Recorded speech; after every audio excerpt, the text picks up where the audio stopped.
आई बाबा, हे काय बोलत आहात तुम्ही? ताईला जाऊन अजून 1 महिना सुद्धा झाला नाही आणि तुम्ही मला भाऊजी बरोबर लग्न करायला सांगत आहात? नाही आई बाबा, हे मी नाही करू शकत. मी त्यांना कधी या नजरेने बघितलंच नाही, त्यामुळे त्यांना नवरा म्हणून स्वीकारणं माझ्यासाठी शक्य नाही. कृतिका कळून बोलली. कृतिका बाळा, तुझ्या भावना आम्ही समजू शकतो, पण तूही आम्हाला समजून घे. ज्योतीच्या आणि रागस बाळाकडे बघ, जे अजून 1 महिन्याचं सुद्धा झालं नाही. या वयात एका आईच्या छायेची, तिच्या प्रेमाची त्याला खूप गरज आहे आणि ते फक्त त्याला तूच देऊ शकते. आम्ही तुझ्यासमोर हात जोडतो. कृतिका, आमच्यासाठी नाही, पण ज्योती आणि तिच्या या बाळासाठी तरी तू या लग्नाला होकार दे. तिचे आई बाबा हात जोडून तिच्यासमोर उभे होते. 3 आठवड्यापूर्वीच बाळाला जन्म देताना कृतिकाची मोठी बहीण ज्योती हे जग सोडून निघून गेली होती आणि तिचं ते छोटंसं निरागस बाळ अनाथ झालं होतं. त्याचे वडील म्हणजेच नितीन त्या बाळाला एकटाच सांभाळायला लागला होता, पण त्यालाही ऑफिस होतं आणि जेवढी नीट एवढ्या छोट्या बाळाला एक स्त्री सांभाळू शकते, तेवढा कदाचित कुणी पुरुष सांभाळेल. मुलगी गेल्यानंतर काही दिवसांनी जेव्हा ज्योतीचे आई वडील नातू आणि नितीनची भेट घ्यायला गेले, त्याची आणि नातवाची अवस्था ज्योतीच्या आईवडिलांना बघवली नाही आणि त्यांनी त्याच्यासमोर त्यांची छोटी मुलगी कृतिकासोबत लग्नाचा प्रस्ताव ठेवला. आधी तर नितीनने सुद्धा या लग्नासाठी नकारच दिला, कारण त्याचं ज्योतीवर खूप प्रेम होतं. पण नंतर तिच्या आईवडिलांनी त्याला समजावलं. त्याला आईवडील नव्हते आणि तो एकटा त्या बाळाची पाहिजे तशी काळजी घेऊ शकत नव्हता. त्यामुळे त्या बाळाला एका आईची गरज होती. त्यामुळे शेवटी आपल्या या निरागस बाळासाठी आपलं एवढं तर करूच शकतो, हा विचार करून नितीनने सुद्धा या लग्नासाठी होकार भरला. कारण जेवढा जीव ज्योतीची बहीण या बाळाला लावू शकते, जेवढी काळजी ती त्याची घेऊ शकते, तेवढी इतर कोणतीही व्यक्ती नाही घेऊ शकत, हे त्याला सुद्धा माहीत होतं. ज्योतीच्या वडिलांनी दुसऱ्या लग्नासाठी नितीनला तर तयार केलं होतं, पण कृतिका, ती तयार होईल की नाही हा त्यांच्यासमोर खूप मोठा प्रश्न होता. आणि त्यासाठीच ते आता कृतिकासमोर उभे होते आणि त्यांना ज्याची भीती होती, म्हणजेच कृतिकाचा नकार ती देत होती. कृतिका बाळा, आम्ही तुला 2 दिवसाचा वेळ देतो, तू नीट विचार कर, पण कुठलाही निर्णय घेण्याआधी एक वेळ ज्योतीच्या बाळाचा नक्कीच विचार कर.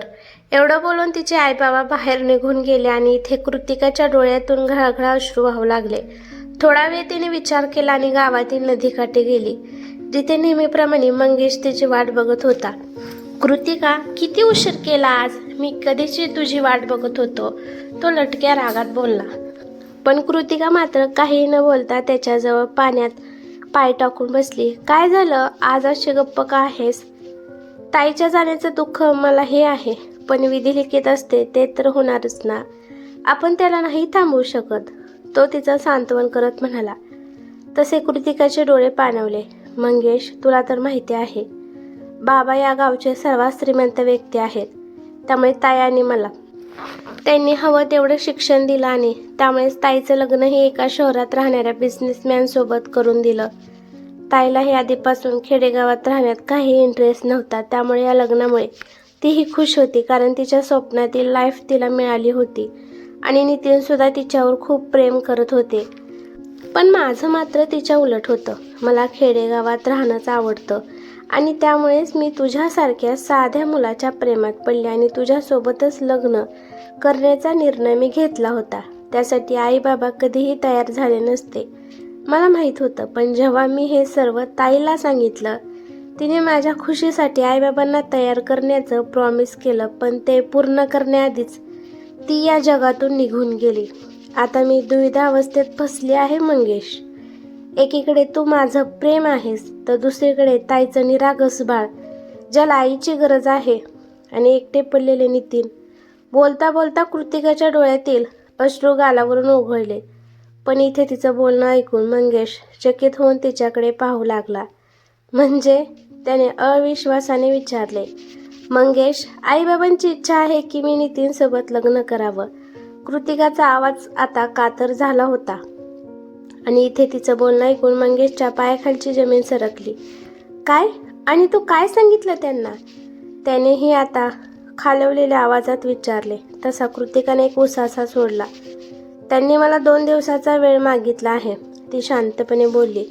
काय निर्णय घेतला मग तू? आता त्याने तिच्याकडे न बघताच विचारले. नितीन, ताईच्या बाळाला माझी गरज आहे. ती आता भावूक झाली होती आणि हे ऐकून मंगेशच्या डोळ्यात पाणी जमा झाले. खूप स्वप्न बघितली होती तुझ्यासोबत भविष्याची, पण तुझ्या निर्णयात मी तुझ्यासोबत आहे. तुला कधी विसरू शकेल की नाही हे तर नाही सांगू शकत, पण तू लग्नानंतर त्यांच्यासोबत कायम खुश राहावं हीच अपेक्षा आहे. मंगेश बोलला तसा कृतिकाने हुंदका फोडला आणि त्याच्या छातीला डोकं टेकवलं. एवढ्या लवकर तो तिला समजून घेईल तिने विचारही केला नव्हता. खरंच नशीबवाल्यांनाच मिळतो असा व्यक्ती. मंगेश, तुला तर मी सुद्धा लवकर विसरू शकणार नाही, पण तू तुझ्या आयुष्यात पुढे जा हेच मला हवं आहे. पुन्हा आपण कधी भेटू नाही माहीत, पण जेव्हाही भेटू तू मला तुझ्या लाईफ पार्टनरसोबत दिसायला हवा. निघते मी आता घरी. जाऊन आईबाबांना माझा निर्णय सांगायचा आहे. एवढं बोलून कृतिका उठून उभी राहिली. दोघांनाही आता एकमेकांपासून दूर जाण्याची अजिबात इच्छा नव्हती, पण कदाचित एकमेकांचं प्रेम त्यांच्या नशिबात नव्हतंच. एवढीच त्यांची साथ होती. थोडं पुढे जाऊन कृतिकाने एक वेळ मागे वळून पाहिलं आणि भरलेल्या डोळ्यांनीच जड पावलासोबत घरी जायला निघाली. कृतिका नव्या नवरीच्या वेशात फुलांनी सजवलेल्या बेडवर बसलेली होते. पाळण्यात ज्योतीचं छोटं बाळ, जे आजपासून तिचं झालं होतं, निवांत झोपलेलं होतं. कृतिका त्याला बघत शांत बसलेली होती, पण मनात मात्र विचारांनी थैमान घातलेलं होतं. मन शांत होत नव्हतं. कसं होणार ज्या व्यक्तीसोबत आपण स्वप्नातही लग्नाचा विचार केला नव्हता? त्या व्यक्तीची बायको बनून आज ती या घरात आली होती, ते फक्त त्या छोट्या जीवासाठी.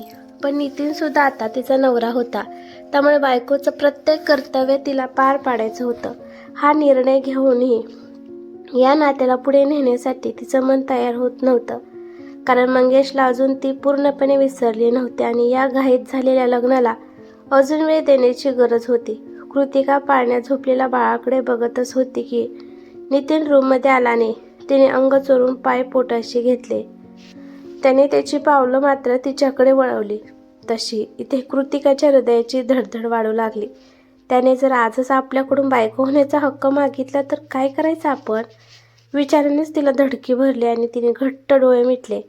कृतिका, तेवढ्यात नितीनचा शांत आवाज तिच्या कानावर पडला, जो तिच्याजवळ येऊन बसला होता. घाबरूनच तिने डोळे उघडले आणि त्याच्याकडे पाहिलं. घाबरू नको, मी तुला काहीही करणार नाही. तू हे लग्न कुठल्या उद्देशाने केलं, सहखुशीने केलं की नाही मला नाही माहीत, पण मी मात्र फक्त माझ्या तनूसाठी हे लग्न केलं आहे. ज्योती गेल्यानंतर तिला एक आईची, तिच्या प्रेमाची गरज आहे आणि ते तिला फक्त तू देऊ शकते. आजपासून तनूच्या वडिलांकडून तिची आई म्हणून तू जेही अपेक्षा ठेवशील मी पूर्ण करेल, पण एक नवरा म्हणून मी तुझी कुठलीही अपेक्षा पूर्ण नाही करू शकत. तू आणि तनू इथे निवांत झोपा, मी दुसऱ्या रूममध्ये जातो. एवढं बोलून तो निघून गेला आणि कृतिका चकित होऊन दरवाजाकडे बघतच राहिली. तो तर अगदी तिच्या मनासारखाच वागला होता. तिनेही लग्न तनूसाठी केलं होतं, त्यामुळे हे नातं पुढे नेण्याचा तिचा काहीही विचार नव्हता. मग जेव्हा नितीननेही आपल्याला बायको म्हणून स्वीकारलं नाही हे तिला कळलं, ती दुःखी का झाली या प्रश्नाचं उत्तर तिच्याकडे नव्हतं. अजून तिच्या लग्नाला एक दिवसही झाला नव्हता, तरीही लग्नाचे 7 फेरे घेताना, वचन देताना मनोमन तिने त्याला नवरा म्हणून स्वीकारलं होतं. त्यामुळेच ती त्याच्या बोलण्याने दुखावली होती. तिने एक उसासा सोडला, कपडे चेंज केले, बेडवरील फुलं खाली टाकली आणि तनूला जवळ घेऊन झोपी गेली. इकडे नितीन दुसऱ्या रूममध्ये बेडवर आडवा झालेला होता. आज त्याला ज्योतीची खूप आठवण येत होती. किती प्रेम होतं त्या दोघांचं एकमेकांवर. ती आपल्या खुशीत छोटंसं बाळ टाकून कधी आपल्याला सोडून जाईल त्याने स्वप्नातही विचार केला नव्हता, पण आता हे सत्य होतं. ज्योती त्याला कायमची सोडून गेलेली होती आणि कृतिका त्याच्या आयुष्यात आली होती. सकाळी कृतिका हातात नाश्त्याचा ट्रे घेऊन येताना त्याच्या नजरेस पडली. तसा तो तिला बघतच राहिला. तिने टेबलवर ट्रे ठेवला आणि त्याला बसण्याचा इशारा केला. कृतिका, तुला हे सर्व करण्याची काही गरज नाही, मी ऑफिसमध्ये केला असता नाश्ता, तो तिच्याकडे न बघताच म्हणाला.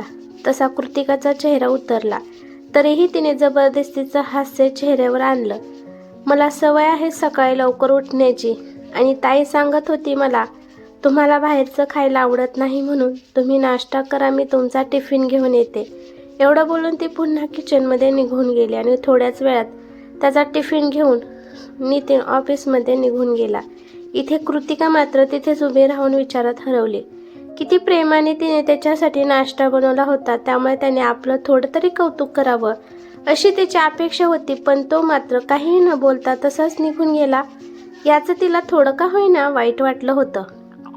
विचार तर तिने कधीही केला नव्हता एवढ्या लवकर या नात्याला स्वीकारण्याचा. पण माहीत नाही काय जादू होती या पवित्र बंधनात की नितीन सोबत लग्न झाल्यापासून मंगेश तिच्या मनातून कायमसाठी निघून गेला होता आणि आता नितीनसाठी तिच्या मनात भावना उत्पन्न व्हायला लागल्या होत्या आणि त्याचं मन जिंकण्याचा तिचा प्रयत्न पहिल्या दिवसापासूनच सुरू झाला होता. असंच नितीन आणि कृतिकाच्या लग्नाला 1 वर्ष होत आलं. पण पहिल्या दिवशीप्रमाणे त्यांचं नातं आजही तसंच होतं. या काळात कृतिकाच्या मनात नितीनसाठी भावना नक्कीच निर्माण झाल्या होत्या आणि आता तिला त्याच्याकडून बायको होण्याचा हक्क हवा होता. त्यासाठी ती गेले 1 वर्ष झाले प्रयत्न करत होती. पण नितीनचं वागणं मात्र तिच्यासाठी थोडंही बदललं नव्हतं. तो नेहमी त्याच्या कामातच व्यस्त असायचा. कृतिकासोबत तनूसाठी सुद्धा त्याच्याकडे जास्त वेळ नसायचा. कृतिका मात्र कितीतरी वेळ त्याची वाट बघत बसायची, त्याच्यासोबत वेळ घालवण्याचा प्रयत्न करायची. पण त्याला मात्र त्याची जाणीव नव्हती, कारण तो त्याच्या ज्योतीला अजूनही विसरला नव्हता. त्यामुळे त्याने त्याचं सर्व लक्ष फक्त कामात घातलं होतं. आज लग्नाच्या तब्बल 11 महिन्यानंतर कृतिका तनूसोबत गावी आली होती. तनू आता 1 वर्षाची झाली होती, त्यामुळे बरेच गुण करायला लागले होते. नितीनने त्यांना माहेरी सोडलं आणि परत निघून गेला, कारण कृतिका आणि तनू बऱ्याच दिवसानंतर आल्यामुळे 4-5 दिवस इथेच राहणार होत्या. कृतिका बाळा, तनू किती अंगावर झाली आहे तुझ्या. 1 मिनिटही तुला सोडून राहत नाही. त्यावरूनच कळते की तू तिला किती जीव लावते. यामुळे तुमच्या दोघींचं नातं तर खूपच छान असल्याचं कळते. पण जावं बापा आणि तुझं नातं तर ठीक आहे ना कृतिका, तिच्या आईने विचारले. तसा कृतिकाने एक उसासा सोडला. हो आई, नितीन, तनू आणि मला खूप जीव लावतात, खूप जपतात ते आम्हाला. हवं असेल ते वेळेच्या आधी आणून देतात, ती उसनं हसू चेहऱ्यावर आणत म्हणाली. हे तर खूप छान. आणि बायकोचा दर्जा तो तर दिला ना त्यांनी तुला. कृतिका बाळा, काहीच दिवसात 1 वर्ष होईल तुमच्या लग्नाला, पण अजूनही गोड बातमी आमच्या कानावर नाही आली. तनूला खेळायला आता एक भावाची गरज आहे, तिची आई बोलली. तसं क्षणात कृतिकाच्या चेहऱ्यावरील हसू मावळलं. आई, तनू आहे ना आमच्यासाठी. ती असताना आम्ही दुसऱ्या बाळाचा विचारही करू शकत नाही.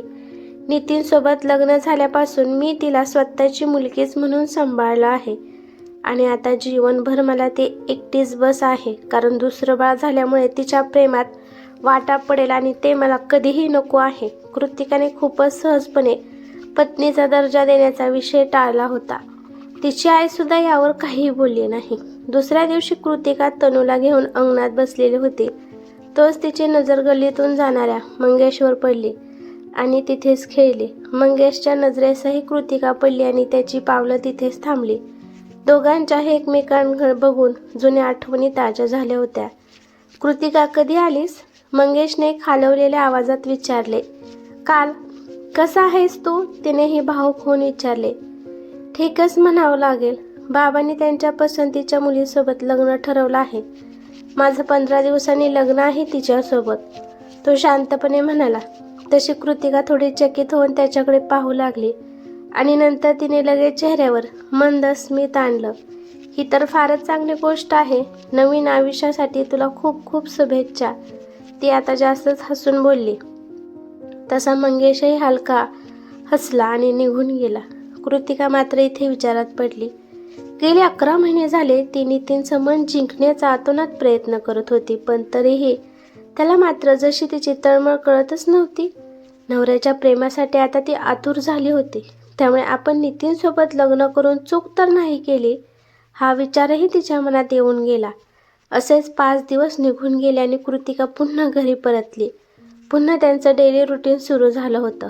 असाच 1 महिना निघून गेला आणि आज नितीन आणि कृतिकाच्या लग्नाचा पहिला वाढदिवस होता. त्यामुळे ती खूपच खुश होती. सकाळीच उठून तिने छान अशी साडी घातली आणि त्याच्या आवडीचा नाश्ता तयार केला. 9 वाजता नितीनही तयार होऊन आला आणि कृतिकाला बघून थोडा चकित झाला, कारण ती आज खूपच छान तयार झालेली होती. पण तिला असं बघूनही नितीन काहीच बोलला नाही आणि नाश्ता करून सरळ ऑफिसमध्ये निघून गेला. तसा इथे कृतिकाचा चेहराच पडला. आज लग्नाचा वाढदिवस, एवढा मोठा दिवस, आणि तो सुद्धा यांना लक्षात नाही की लक्षात असूनही हे जाणून मला इग्नोर करत आहेत. मान्य, त्यांनी तनूसाठी माझ्यासोबत लग्न केलं होतं, पण कितीही झालं तरी आम्ही दोघे आता नवरा बायको आहोत. जीवनभर सोबत राहायचं आहे आम्हाला. मग असं परक्यासारखं राहून कसं चालेल? माझ्याही त्यांच्याकडून काही अपेक्षा आहेत. त्यांची यांना काहीच पर्वा नाही का? आज कृतिका खूपच दुखावली होती. त्यामुळे ती रूममध्ये गेली आणि डोळे मिटले. तेवढ्यात तिच्या नजरेसमोर ज्योतीची छबी आली आणि तिने पटकन डोळे उघडले.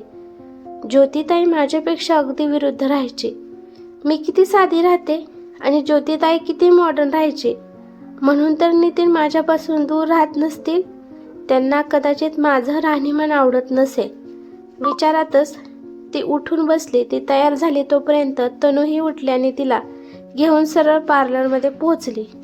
तिथे तिने हेअरकट केला, आणखीनही काही थेरपीज घेतल्या आणि छान असा वन पीस खरेदी करून घरी परतली. रात्रीचे साधारण 10 वाजले होते. तनू नेमकी झोपी गेली होती. कृतिकाने छान अशी कॅन्डल लाईट डिनरची व्यवस्था करून ठेवली होती आणि तयार होऊन ती नितीनची वाट बघत होती. तेवढ्या दरवाजा वाजला आणि कृतिकाच्या हृदयाची धडधड वाढली. तिने स्वतःच्या उफाळून येणाऱ्या भावनांना आवरलं आणि दरवाजा उघडला.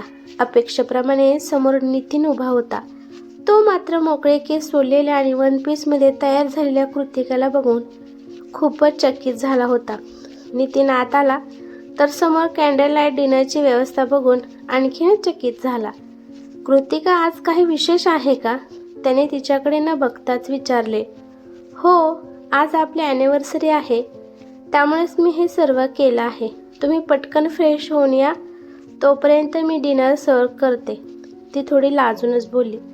तसा नितीन काही न बोलता सरळ त्याच्या रूममध्ये निघून गेला. तो पायऱ्या चढून वर गेला आणि त्याने एक वेळ वळून खाली पाहिलं तर कृतिका खुश होऊन त्याच्यासाठी डिनर सर्व करत होती. तो रूममध्ये आला आणि विचारात हरवला. गेले 11 महिने झाले मी बघत आहे कृतिका आमच्या नात्याला पुढे नेण्याचा तिच्याकडून होईल तेवढा प्रयत्न करत आहे.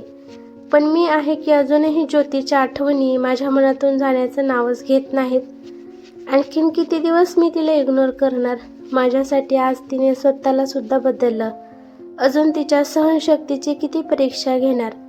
ती तिची बायको होण्याची प्रत्येक जबाबदारी पार पाडत आहे, पण मी आजपर्यंत नवरा होण्याचं एक कर्तव्यसुद्धा पार पाडलं नाही. तिच्या किती अपेक्षा असतील माझ्याकडून, पण मी अजून तिची एक अपेक्षाही पूर्ण केली नाही. आणि आज तर हद्द झाली. आमच्या लग्नाचा वाढदिवसही विसरलो, तरीही बिचारी कृतिका माझ्यावर थोडीसुद्धा रागवली नाही. उलट मला जिंकण्याचा अजून प्रयत्न करत आहे. विचारातच नितीन फ्रेश झाला आणि खाली आला. तोपर्यंत कृतिकाने त्या दोघांसाठी जेवण वाढलं होतं, पण नितीन मात्र चेअरवर न बसता तिच्याजवळ जाऊन उभा राहिला. कृतिका, मला माफ कर. आज एवढा मोठा दिवस असून सुद्धा मी विसरलो. तरीही तू माझ्यावर न रागवता ही सर्व तयारी करून ठेवली. आजपर्यंत ज्योतीच्या आठवणीत जगून मी कळत असून सुद्धा कधीही तुझ्याकडे लक्ष दिले नाही. कायम तुला इग्नोर केलं, तरीही तू गप्प बसून सर्व काही सहन करत राहिली. कुठलीही कंप्लेंट तू माझ्याकडे केली नाही आणि कदाचित यामुळेच मी तुला इग्नोर करत होतो. तू माझ्यासोबत भांडून तुझा बायको होण्याचा हक्क माझ्याकडून घ्यायचा होता. आणि सर्वात महत्त्वाचं म्हणजे माझं प्रेम मिळवण्यासाठी तुला स्वतःला बदलण्याची काहीच गरज नाही. तू जशी आहेस तशी सुंदर आहेस.